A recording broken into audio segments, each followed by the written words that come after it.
Hai Ghost Enemy, balik lagi bareng gue Fahmi dan kali ini gue akan bawakan cerita menarik buat kalian saksikan. Berikut adalah ceritanya. Selamat datang di Baper TV. Selamat mendengarkan cerita ini. Siapkan kopi dan cemilan. Let's go. Jerit malam, bisikan dari sisi lain. Kalau diberi kesempatan untuk menceritakan bagian terseram dari hidup kalian, apa yang akan kalian ceritakan? Apakah sebuah perpisahan, kematian, atau melihat hal yang tak diinginkan sekalipun?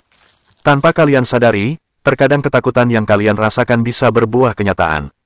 Jerit malam saring, aku Salsa, seorang siswi dari salah satu sekolah menengah ke atas di kota Semarang. Kali ini, aku akan berbagi sebuah cerita terseram yang tak pernah aku bayangkan sebelumnya. Semarang, tanggal 12 Maret tahun 2023.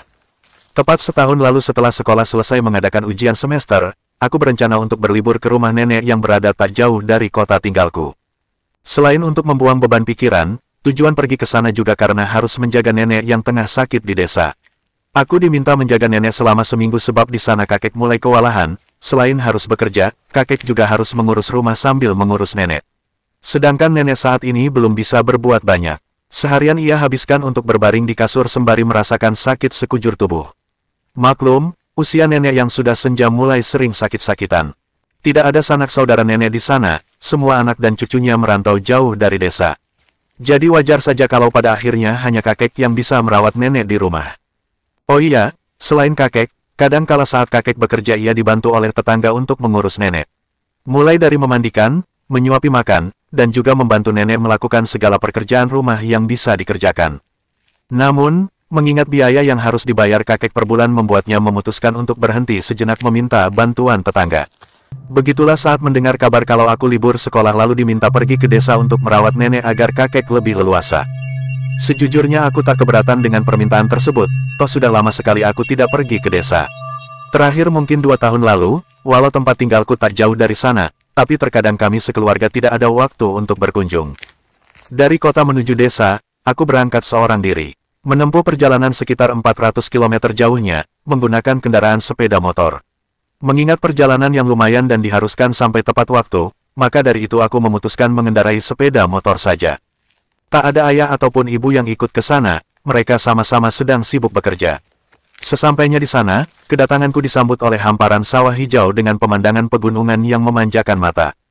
Hatiku bersorak ceria, bergumam sepanjang jalan sambil memainkan klakson motor ketika ada warga desa yang berpapasan. Mataku berbinar melihat keindahan di desa, bagus sekali. Bakal betah kalau tinggal di desa, gumamku sembari terus mengendarai sepeda motor. Perjalananku menuju rumah nenek dan kakek terbilang lama, sebab jalanan desa yang banyak lubang menyulitkan kendaraan bermotor untuk melintas kencang.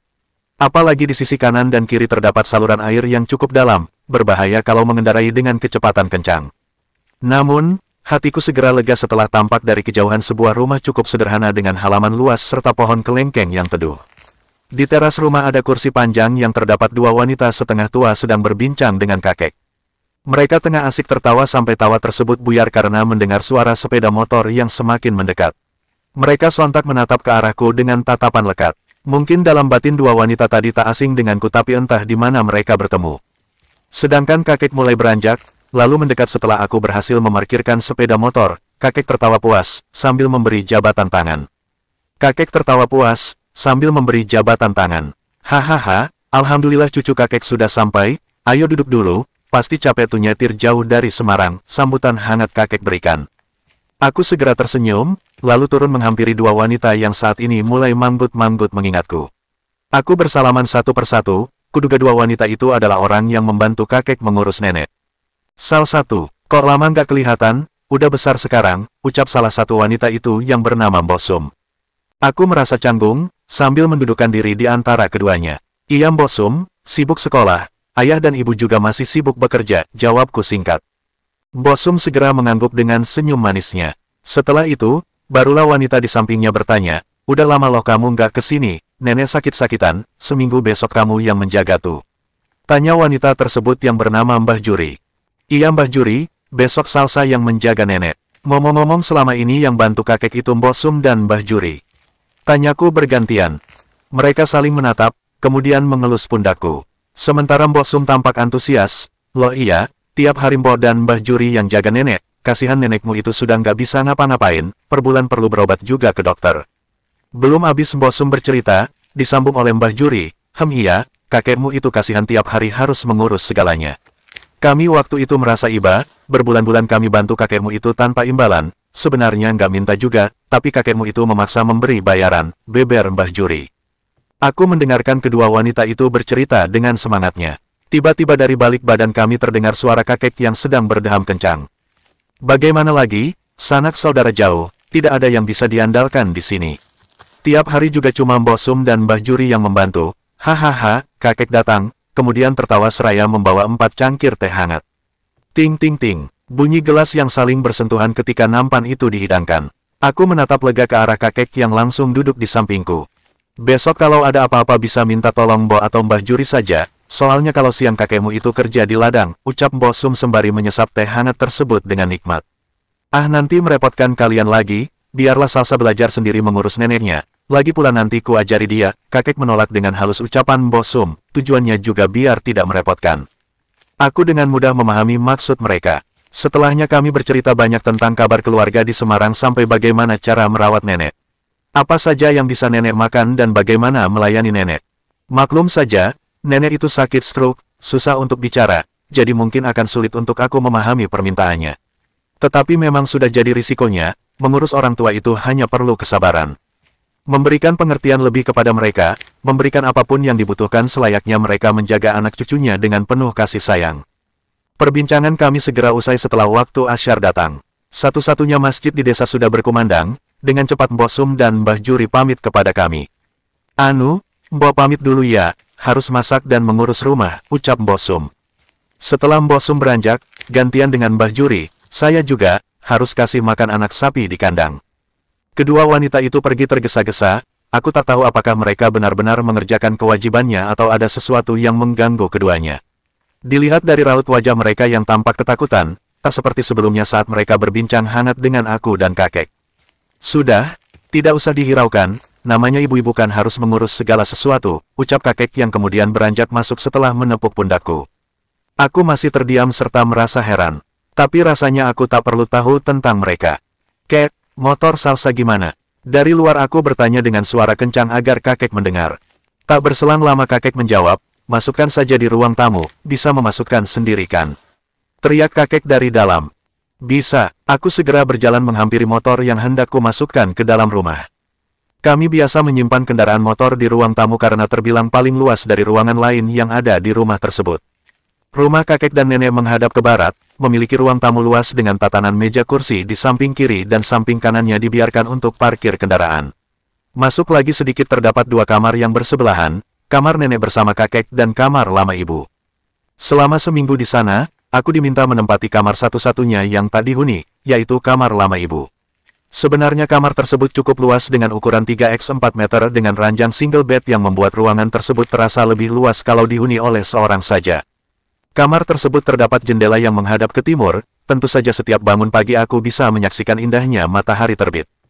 Banyak debu ya, aku bergumam sambil menyibak tangan untuk mengusir debu yang tak terlihat bentuknya. Kamar itu terlalu lama tak dihuni, meski masih tertata rapi. Akan tetapi debu yang menyelimuti membuat siapa saja yang masuk ke sana bisa tidak betah. Bakal banyak yang harus diberesin, aku berkacak pinggang, kedua bola mataku memutar menyaksikan beberapa barang yang mungkin harus aku bereskan. Setidaknya dibersihkan agar merasa nyaman seminggu ke depan.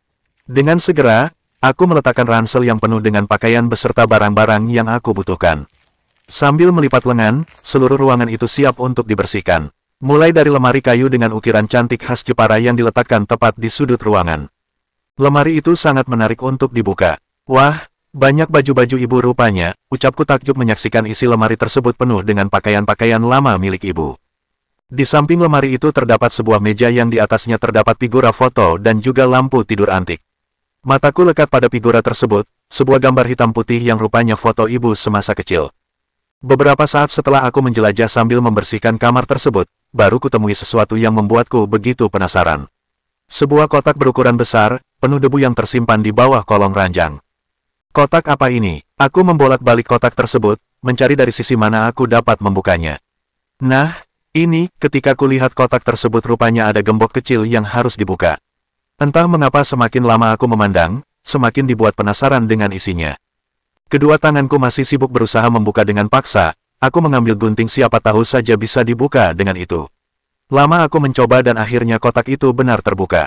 Kalian tahu apa isinya? Aku menemukan sebuah alat yang mirip dengan telepon lama, semacam benda berbentuk tabung yang disalurkan dengan lilitan kabel.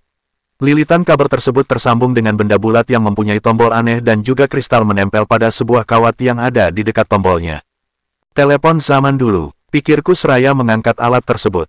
Di bawah alat tersebut terdapat sebuah surat-surat lama milik ibu.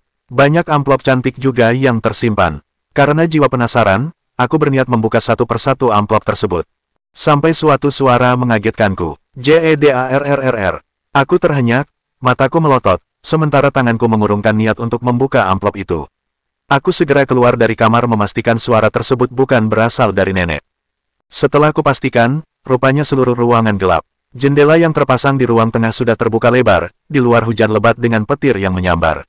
Jantungku berdegup kencang, aku berjalan melewati pintu kamar nenek yang masih tertutup rapat. Kepalaku menyundul keluar, melihat sederas apa hujan yang datang. Padahal tadi terik, kenapa tiba-tiba hujan? Tanyaku pada diri sendiri. Aku langsung menutup rapat jendela tersebut. Kemudian menyalakan seluruh lampu rumah agar terlihat lebih terang. Sebenarnya aku ingin sekali menengok keadaan nenek, karena sejak kedatangan awal aku ke sana sama sekali belum bertemu dengan nenek.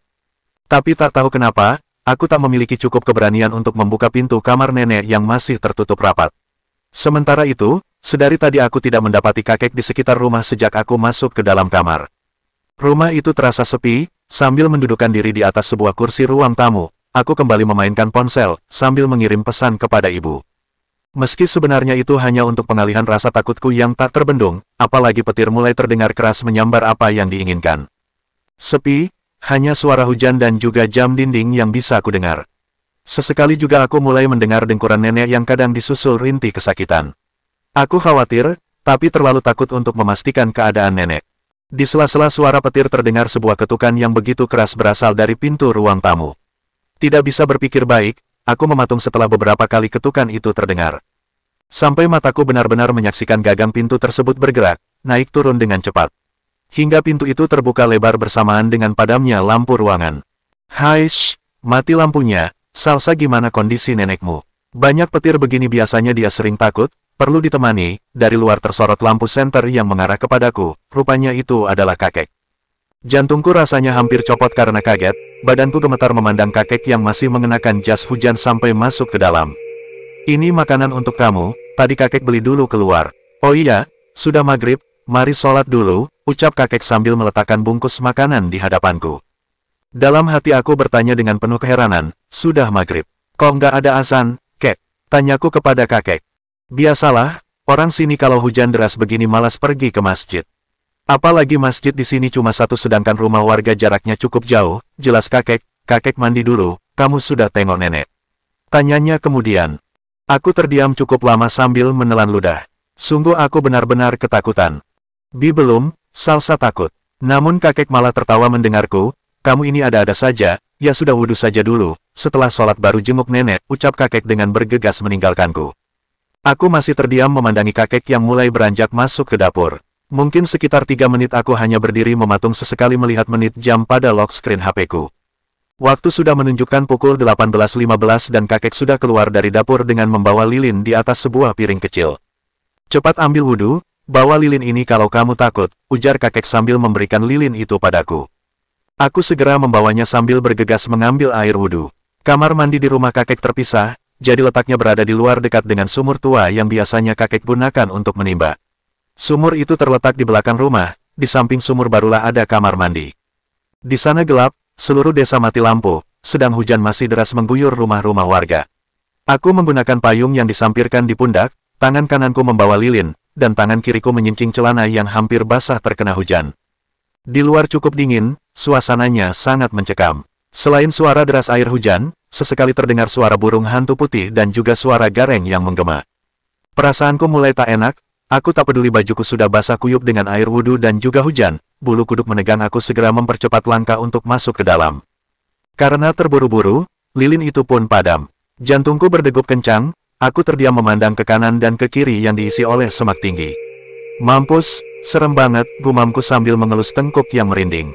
Aku bergidik ngeri, seiring aku berjalan suara gareng itu semakin kencang beradu dengan air hujan.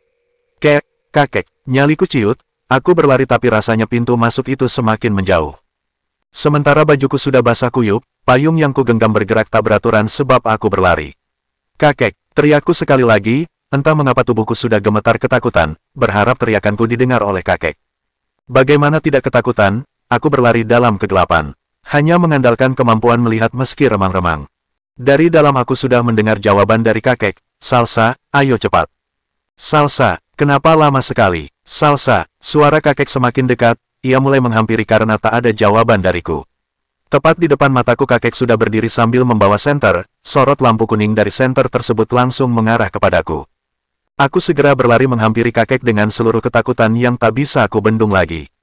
Bruk sampai aku terjatuh, tersungkur tepat di depan kakek. Aduh, kakek yang tampak khawatir langsung mengangkat badanku, ia terburu-buru, ayo, cepat masuk, cepat. Setelah aku masuk ke dalam, pintu itu ditutup dengan kencang oleh kakek. Brak, dan yang membuatku heran, kakek terlihat begitu ketakutan setelah menutup pintu tersebut. Namun, aku tidak memiliki keberanian untuk bertanya kepadanya. Sudah, ayo sholat keburu waktunya habis, ucap kakek seraya berjalan mendahului. Aku hanya mengangguk, tingkah kakek tadi membuatku bertanya-tanya ada apa sebenarnya. Tapi kurasa bukan waktunya untuk menanyakan hal itu, terlebih aku baru saja sampai ke desa setelah 2 tahun tak berkunjung.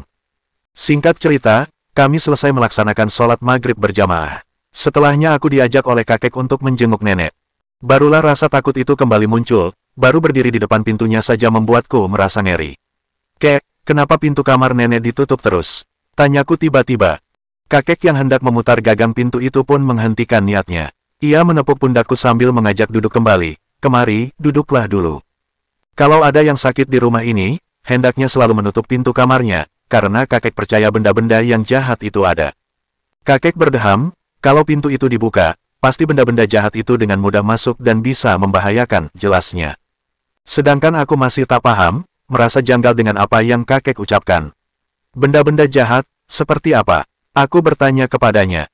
Kakek kembali mengingat sesuatu sambil mengurut dahi, ada pokoknya, sudah jangan takut, ayo masuk, sambil beranjak, kakek mulai memutar gagang pintu tersebut. Sampai pintu itu terbuka lebar, bau semerbak minyak urut seketika menyebar. Di dalam kamar tersebut tentu saja gelap, tapi aku masih bisa melihat sebuah meja besar yang diletakkan di samping ranjang dengan kelambu putih yang menutupinya.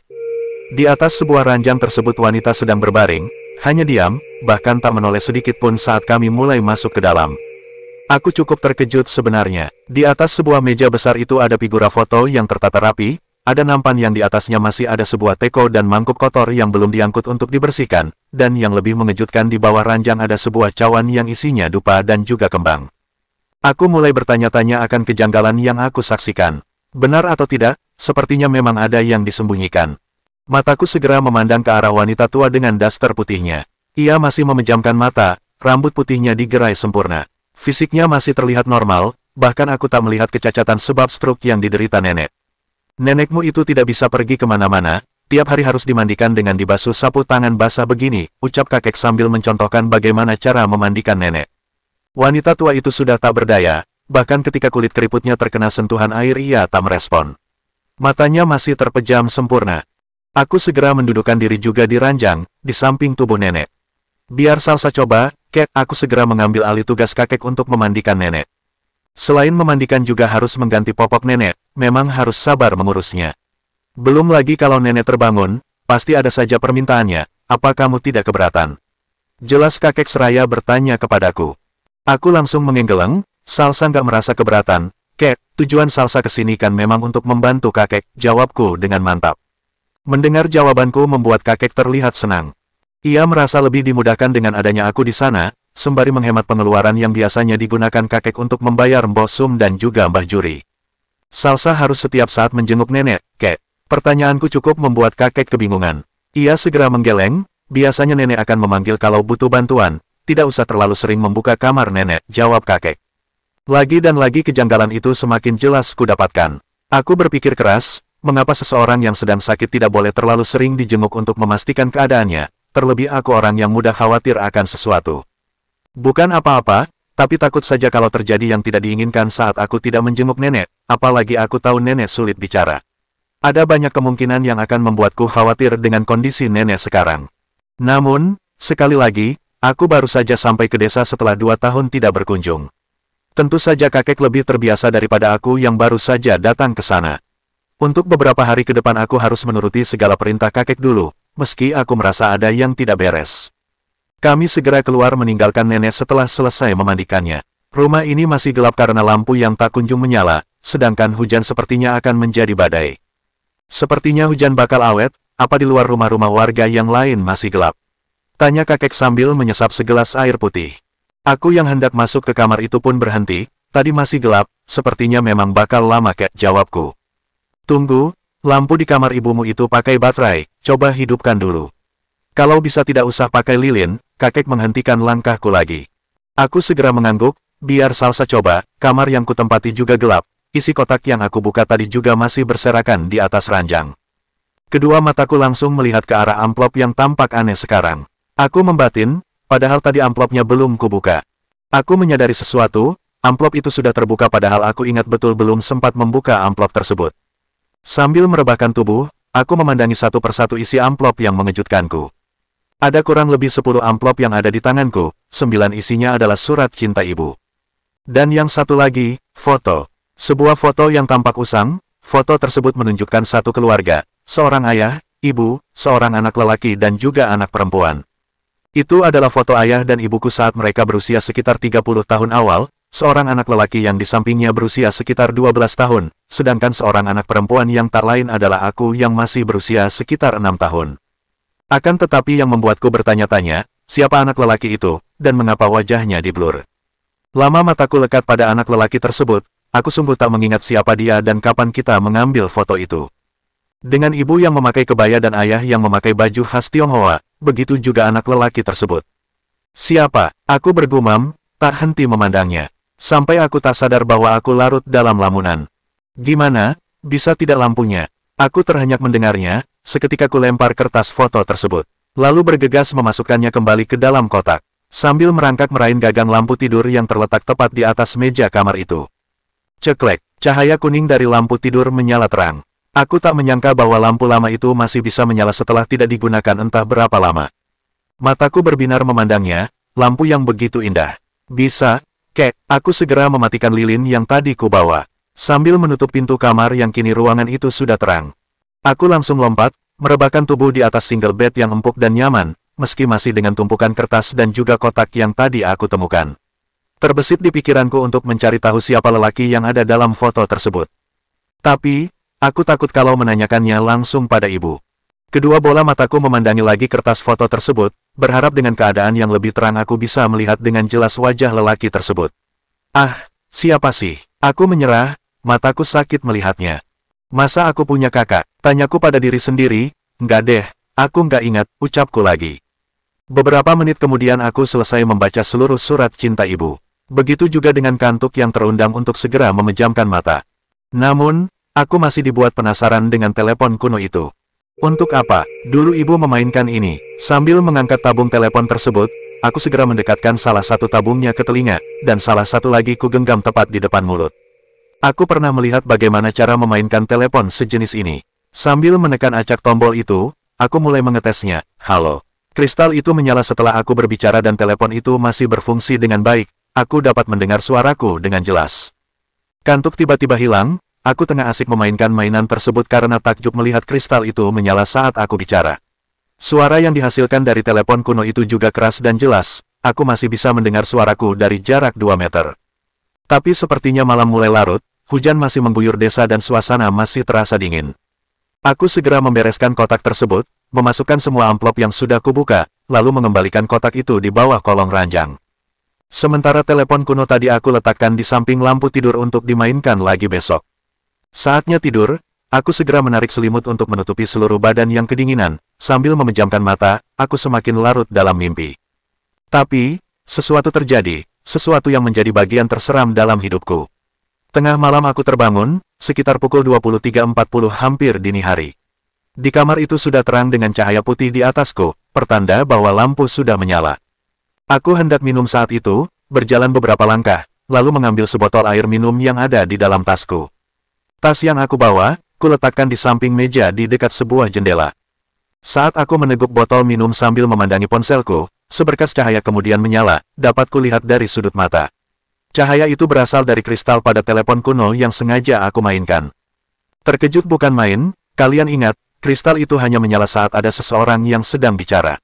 Tapi, aku tidak sedang berbicara, dan tidak ada suara. Rusak mungkin, ya, aku masih berusaha menepis pikiran buruk itu. Sampai sesuatu kembali mengejutkanku, kristal itu kembali menyala, disusul dengan suara dari salah satu tabung teleponnya. Suara yang tak begitu jelas, tapi aku bisa mengetahui bahwa itu suara lelaki. Merinding bukan main, aku tidak berani tidur kembali karena telepon itu dekat dengan ranjang. Sambil berdiri mematung, aku menyudutkan diri di dekat jendela. Sementara suara itu semakin terdengar keras dan jelas, seperti, "Salsa, tolong, aku di sini," dan terdengar lagi, "Ayo main salsa, aku sendiri, aku mati." Siapa yang tidak gemetar mendengarnya? Keanehan itu tidak berhenti di situ saja. Setelah telepon kuno itu berbunyi, jendela di belakangku terbuka lebar dengan sendirinya. Aku menjauh dari jendela itu, kembali ke ranjang lalu menutupi diri dengan selimut. Dari luar, aku melihat sesosok hitam mengerikan, mulutnya merah berdarah, matanya melotot, sosok itu juga memiliki telinga panjang. Dan mungkin kalau bisa kalian bayangkan, sosok itu mirip dengan Lucifer. Baru kali ini aku menyaksikan sesuatu mengerikan dengan jelas di depan mata. Aku berteriak kencang ketika sosok itu hendak masuk dengan cara merangkak. Mulutku terbuka lebar saat berteriak, dan yang lebih menyeramkan, sosok itu juga ikut berteriak, suaranya begitu nyaring. Tak lama setelahnya lampu kamar kembali mati, disusul dengan ketukan pintu yang amat keras membuatku begitu kebingungan. Sementara sosok yang ada di hadapanku masih mencoba merangkak masuk, aku ketakutan, menjerit serta menangis. Dari luar ketukan itu semakin keras, sampai pintu tersebut didobrak. "Salsa, kenapa?" Kakek datang dengan raut wajah ketakutan, keringat sudah mengalir membasahi pelipisnya. Aku tak banyak bicara sebab sangat terkejut, baru pertama kali aku melihat sosok semengerikan itu. Aku langsung menangis, memeluk kakek, "Kek, tadi ada hantu." Ucapku, mencoba mengatur napas karena menangis sesenggukan. Kakek nampaknya mengerti dengan apa yang ku alami. Ia langsung berjalan, mengambil telepon kuno yang masih berada di atas meja. Kakek melotot, ia tampak marah sekarang, "Di mana kamu dapat telepon ini?" Ucapnya dengan nada tak mengenakan. Aku hanya diam, sedangkan kakek mulai menggeretak, menggoyangkan pundakku seraya bertanya hal yang sama. "Dari mana kamu dapat telepon itu?" Sekali lagi aku tidak menjawab, tapi segera kutunjukkan kotak yang disembunyikan di bawah ranjang. Kakek yang memegang senter langsung mengarahkan sorot lampunya ke arah kotak tersebut, ia kemudian menggeleng. "Bawa kemari kotak itu." Kakek segera merebut kotak yang masih ada dalam genggamanku. Sejujurnya aku tak mengerti mengapa kakek melakukan itu, seperti ada yang ia sembunyikan dariku. Apalagi tentang keanehan yang terjadi sejak aku datang. Semua belum terjawab, tentang mengapa kamar nenek selalu tertutup, sampai siapa anak lelaki yang ada dalam foto itu. Malam itu kakek membawa semua barang yang aku temukan, termasuk telepon kuno yang sempat aku mainkan. Aku berpikir sejenak, lagi pula tak ada masalahnya jika benda-benda itu diambil dariku karena itu semua milik ibu. Namun, pikiran itu segera ditepis oleh keanehan yang menjadi nyata. Aku melanjutkan tidur berharap semua akan baik-baik saja besok. Akan tetapi dini hari udara dingin sangat mengganggu, sayup-sayup aku masih bisa mendengar kalimat yang sama seperti yang terdengar dari telepon kuno tadi. Suara itu, semakin jauh, tapi berhasil membuat bulu kuduk berhasil menegang. Serta dapat kurasakan jari jemari kakiku yang seolah disentuh oleh sesuatu, sangat dingin. Aku ketakutan sambil menutup diri dengan selimut, tapi rasa penasaran memuncak, sedangkan ketakutan membuatku memilih untuk tidak membuka mata. Sampai bisikan itu terdengar tepat di sampingku. "Salsa, ayo main atau mati." Sialnya mataku langsung terbuka lebar ketika bisikan itu masuk ke telingaku. Dan benar saja, sosok yang sama, dia bergelantungan menggunakan kakinya yang panjang pada kayu yang menyangga genteng di atasku. Kalau kalian bisa bayangkan, seperti kelelawar yang tidurnya bergelantungan. Seperti itulah rupa sosok mengerikan yang ternyata belum hilang. Sebuah pengalaman buruk, aku sering mengalami ketindihan tapi baru kali ini aku bisa melihat sosok yang menggangguku. Mataku terbuka lebar, badanku tidak bisa digerakkan, mulutku seolah terbungkam. Aku hanya bisa mengandalkan bacaan ayat kursi dalam hati. Lama sosok itu menampakkan diri, sampai lampu kamar menyala, barulah sosok itu menghilang begitu saja. Perasaanku lega. Aku terduduk sejenak sambil menangis lagi. Mulai merasa ada yang tidak beres, aku berusaha mencari tahu siapa sosok lelaki yang ada dalam foto itu. Meja besar yang ada di samping ranjang memiliki beberapa rak yang mungkin menyimpan sesuatu di dalamnya. Aku membongkar isi rak tersebut satu persatu. Namun, hanya kutemukan buku diari ibuku, dan, setelah beberapa buku aku buka dan dibolak-balik halamannya, barulah aku menemukan sesuatu. Terselip sebuah kertas foto yang sama seperti yang ada di dalam kotak, dan kali ini wajah anak lelaki itu jelas. Dari balik fotonya bertuliskan waktu dan juga beberapa nama, tanggal 6 Juni tahun 2010 ayah, ibu, Salsa, dan Sheeran. Aku berusaha mengingat nama yang tak asing terdengar olehku. Sheeran, siapa Sheeran? Mataku membulat, tanpa basa-basi aku langsung keluar hendak masuk ke kamar nenek. Namun, kakek yang melihatku langsung menahan, mau apa kamu, nenek sedang istirahat. Aku tak peduli, sambil memutar gagang pintu hingga terbuka. Wanita tua itu masih tertidur di atas ranjangnya, dengan tergesa-gesa, aku segera menggoyahkan tubuhnya. Nenek, ini Salsa, ucapku dengan lantang. Nenek yang baru saja terbangun langsung terkejut melihatku. Aku berucap kembali, sementara kakek masih mencoba menghalangi dengan memeluk erat badan dan juga menutup mulutku. Aku segera menyodorkan kertas foto yang aku temukan kepada nenek. Sheeran, nenek ingat tragedi itu kan? Wanita tua itu memang kesulitan bicara, tapi ia paham dengan niat dan tujuanku menunjukkan foto itu. Nenek menangis, memaksakan dirinya untuk bicara. Kira-kira seperti ini ia bicara, Sheeran, cucu nenek yang dikorbankan untuk Salsa. Waktu itu Sheeran belum mati, tapi ayah dan ibumu yang memaksa untuk mendonorkan jantung itu, untuk Salsa. Kini aku ingat tragedi yang menimpa keluarga kami beberapa tahun lalu. Ketika kami mudik lebaran, mobil yang ayah tumpangi menabrak sebuah truk angkutan berat, mobilnya berguling hingga masuk ke dalam jurang. Aku yang tak terselamatkan, lukaku paling parah, aku nyaris mati karena kehabisan darah dan juga bocor jantung.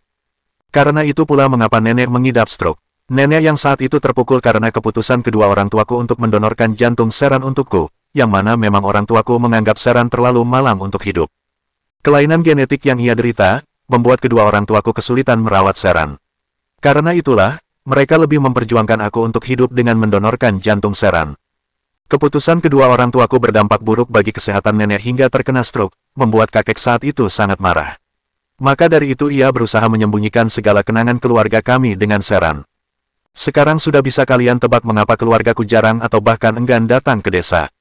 Jawabannya karena tragedi itu, membuat hubungan orang tuaku dengan kakek dan nenek renggang. Beberapa hari setelah aku mengetahui seluruh kejanggalan yang aku alami, aku memutuskan untuk tinggal di desa sementara waktu. Karena di sana juga tempat dimakamkannya saudara kandungku, Sheeran. Tepatnya, makam itu berada persis di samping kamar mandi di dekat sumur. Untuk Sheeran, aku berterima kasih meski tak sempat mengatakannya saat itu, aku masih begitu kecil untuk mengungkapkan rasa kasih sayangku. Sheeran telah menjadi kakak yang baik dan Sheeran tidak pernah mati karena sekarang jantung Sheeran jantungku juga. Setelah kejadian itu, aku mengalami gangguan yang terus-menerus datang. Suatu bisikan yang tak henti mengganggu ketika hendak terlelap, sejak aku melihat sosok itu, mataku menjadi peka dengan mereka. Bahkan aku masih sering mendengar kalimat yang mulai melekat, Salsa, main atau mati, bisikan itu selalu terdengar, entah dari Sheeran atau dari. Aku tak perlu menjelaskannya, kurasa kalian akan paham bahwa mereka selalu berdampingan, bahkan ketika kalian mulai membaca atau mendengar cerita ini. Sudah siap bertemu Sheeran, tamat.